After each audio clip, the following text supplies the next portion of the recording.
Hey, good afternoon, everybody. Scary here.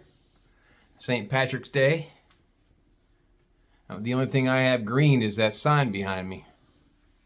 I don't have any Irish blood running through my veins. I'm a Polak. A mutt. I'm a mutt. I got all kinds of. I got French Canadian in me. I got Polish. I got Ukraine. I'm a mutt.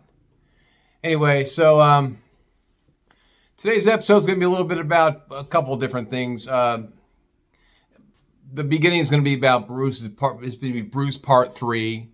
For people that saw part 1 and part 2, I'm going to break down really quick for you what happened last night. He called me about 9:30, and we talked for about a half an hour. And he said he took down his profile that I put together. I said I went through all that work.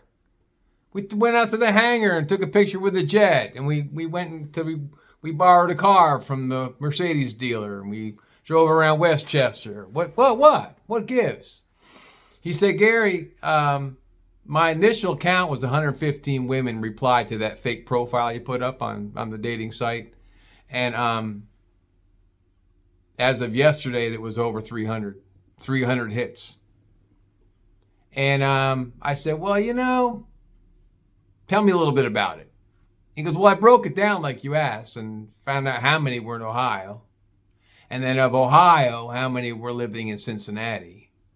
And out of Cincinnati, how many lived in about a 10-mile radius of Loveland, which was basically Cincinnati.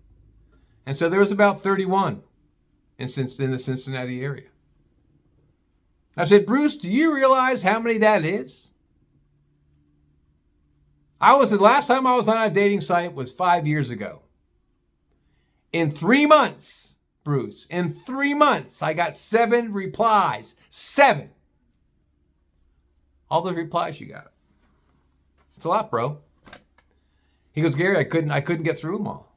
He goes, the questions they were asking me were stupid. Oh, where did you get your plane? How long have you had your plane? Where do you go with your plane? He goes, a lot of the questions were about my jet. And where do I go with my jet? How long have I had my jet? One woman was ballsy enough to say, how much did you pay for that jet? I've had people say, did you have property in Florida? Did you have property out west? Did you have property around the country? Women said, what did I do for a living? How did I make my money? I said, I did it deliberately. I put that thing together deliberately so you could open your eyes.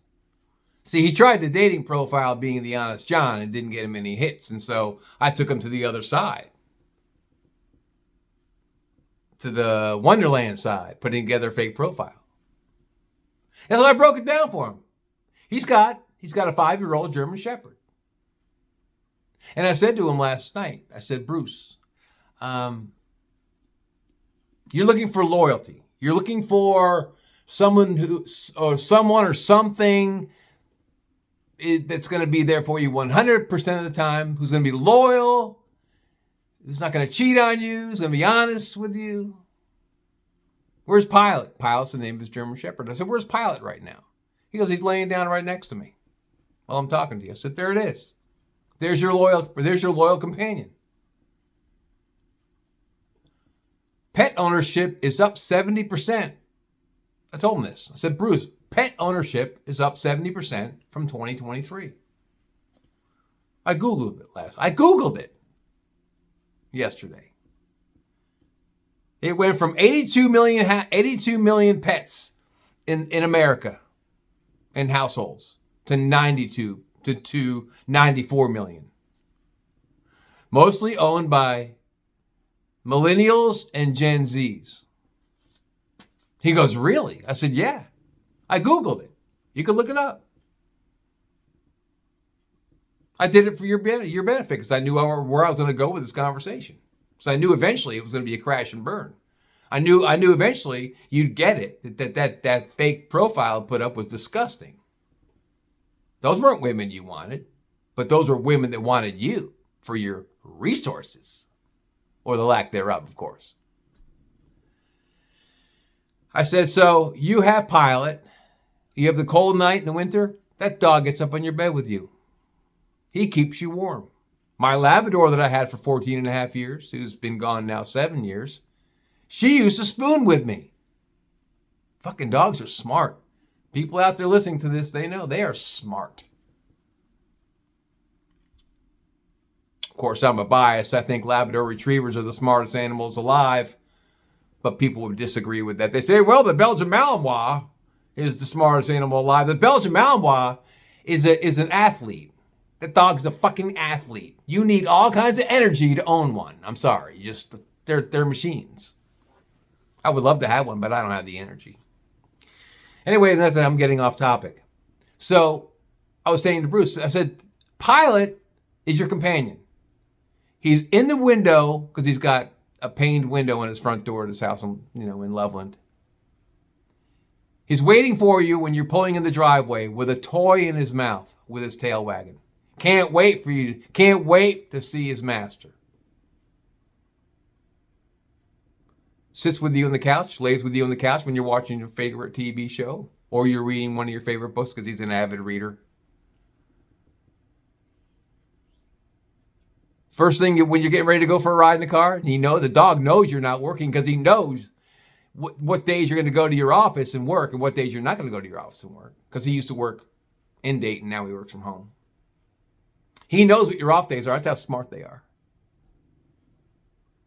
There with you 100% of the time. The dog is there 100% of the time. Always going to be loyal. Always going to be loyal. That's why all these people, these millennials and these fucking Gen Zs are buying animals. Because they've given up on the dating bullshit. Talked about it. I was telling them this last night. If that many people in America are, it's up to $94 million, $94 million people in America have dogs and cats. What's that tell you? They want companionship.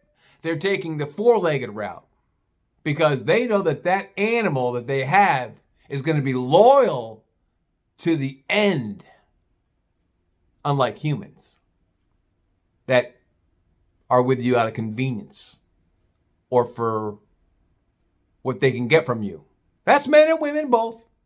I'm a guy. I'm not just picking on women today, although I've made a habit of doing that because I'm a guy.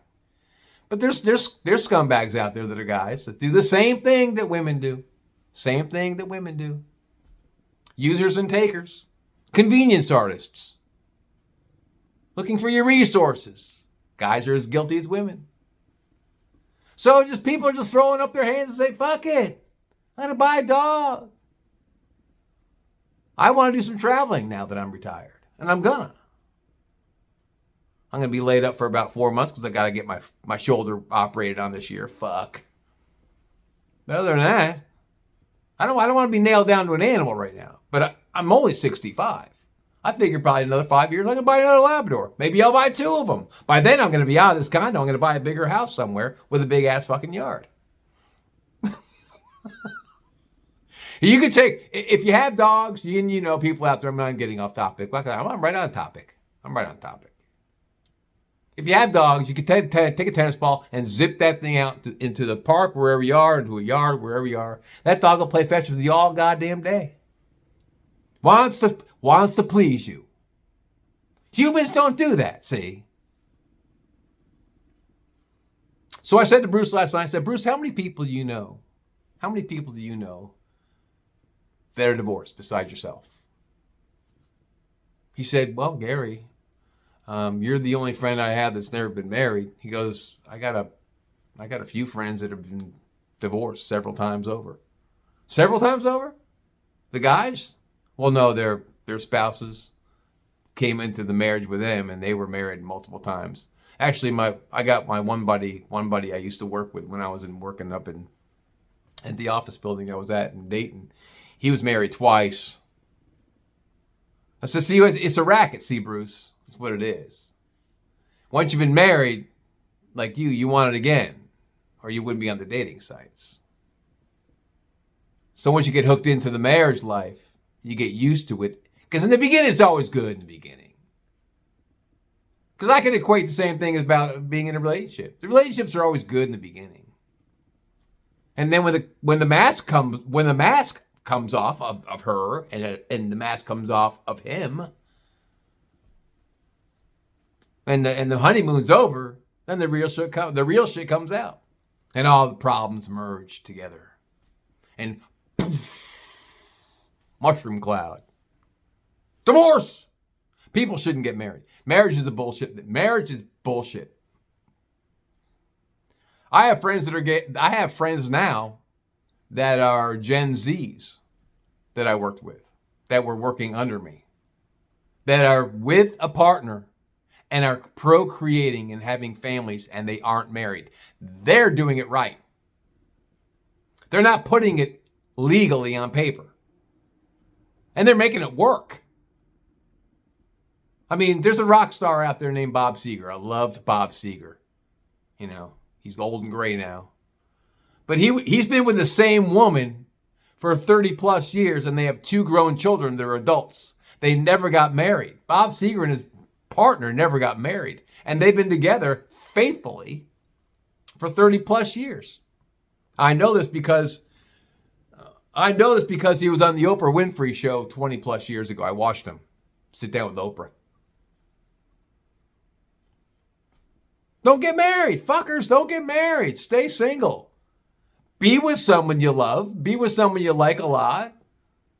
Cohabitate, live together. Combine your resources. Cook for each other. Do stuff together. But don't get married. It'll solve a lot of fucking problems. You know what it would do? It would put divorce lawyers right out of business.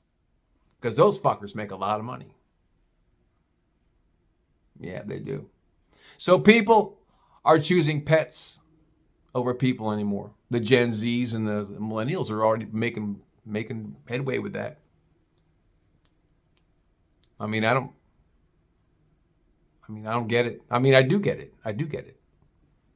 So yeah, I'm gonna go out. I'm gonna go see Bruce this weekend and hang out with him again, and we'll talk. I mean, he's a mess. His head's a mess right now. He's trying to figure out what he wants. I have to go give him a little dose of Gary. I'll bring him reality. I'll give him a rack of beer. I don't drink, but I'll get him a rack of Heineken because he loves Heineken. When I lived in Massachusetts, a rack was 6 beers. I say rack around here. People say, what? What's a rack? Midwest. They just call it a 6-pack. We called it a rack. Give me a rack of beer, man. Give me a rack of fucking beer. I'll bring it to his house and we'll sit around and talk. I'll buy a Papa John's pizza and bring it over and smash down some pizza and take out of my diet. Fuck it. Hang out with the lad. You know, what friends are for, right? All right, I'm out of here. This is all I want to say. You guys all have a fantastic evening. If you're going to be out there drinking and driving on St. Patrick's Day, get an Uber. Don't risk it. It's stupid. Cops are going to be loving it today trying to pull your ass over. Just get an Uber or get a buddy who's sober to drive you home. This crazy fucking day like this. Anyway, take care of yourselves and each other. Thanks for stopping by and looking at my stupid content once again. Peace out.